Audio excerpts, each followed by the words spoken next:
आणि आता पुढची बातमी रायगडच्या पालकमंत्रीपदासंदर्भातली।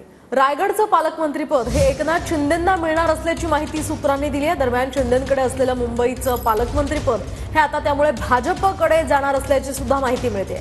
दरम्यान रायगडचं पालकमंत्रीपद सोडण्यासाठी राष्ट्रवादी अनुकूल नाहीये, तर तिकडे नाशिकचं पालकमंत्रीपद हे सुद्धा गिरीश महाजन यांच्याकडेच राहणार असल्याची माहिती सूत्रांकडून मिळाली आहे। त्यामुळे यावर आता कधी तोडगा निघतो ते पाहणं महत्त्वाचं आहे।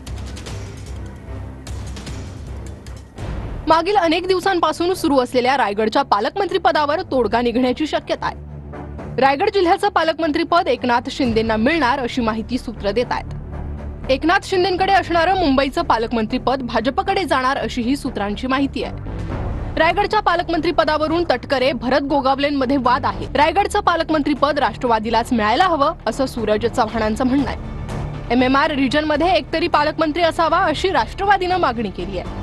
सुरुवातीला रायगडचं पालकमंत्रीपद राष्ट्रवादीच्या आदिती तटकरेंना देण्यात आलं होतं, मात्र भरत गोगावलेंच्या नाराजीनंतर रायगडच्या पालकमंत्रीपदाला स्थगिती देण्यात आली होती।